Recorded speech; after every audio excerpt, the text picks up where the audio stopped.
It's early 60s. How difficult a time for you? How difficult a time for you? Well, I think, I grew up in Elizabeth, New Jersey, and I guess going to an integrated school with all types of, nationalities and coming to Lakeland, Florida in 1957 was like a, culture shock, to me, being separated, outside of the diamond, but that didn't occur like on the diamond, and that's what I'm so grateful for, because I don't think there's a greater fraternity of athletes than baseball players, because you get to interact with, so many different types of people, so many types of, different walks of life, and it becomes a lifelong bond because of, if I never played baseball, I wouldn't have never came to Lakeland, Florida, never would have met Willie Horton.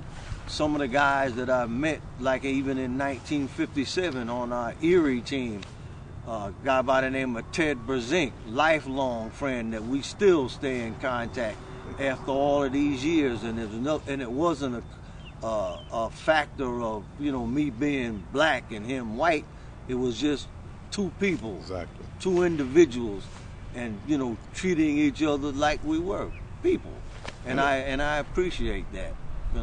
Something I'll never forget. And that's what I look back in life, and I always say the pain that you had from the field made me a better man. As what I do beyond the field through my career. Never forget getting off a bus up downtown. Back at home, like I always seen yellow cabs and checkered cabs. And you get in a cab, I thought they playing a joke on me. He said, I can't ride you to Tiger Town. I said, what you mean? I said, well, they playing a rookie joke on me. Get my duffel bag, get my bag. And I walked 8 miles to Tiger Town. And then learned the experience when we got here was segregated.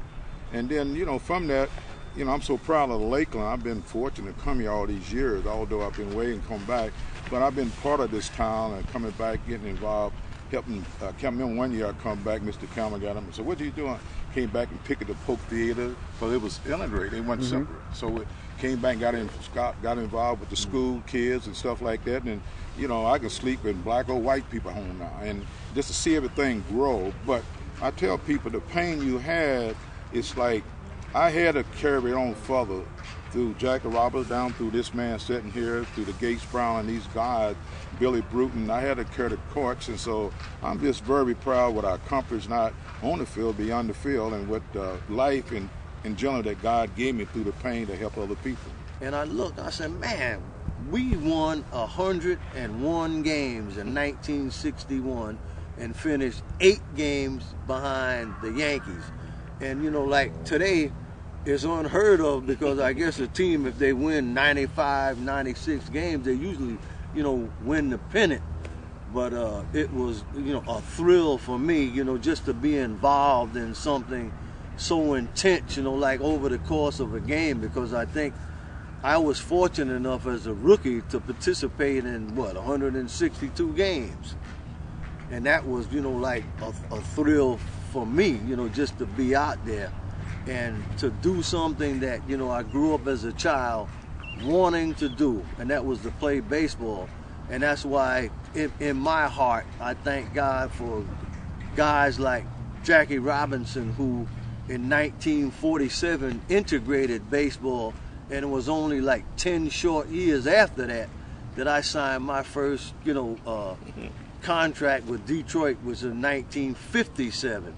So then, I thank God for people before me who paved the way. And as Willie said, he thanks me, but I thank him, because he's still, making a way for people after him to come to see what, he's done and accomplished as an individual and as a baseball player.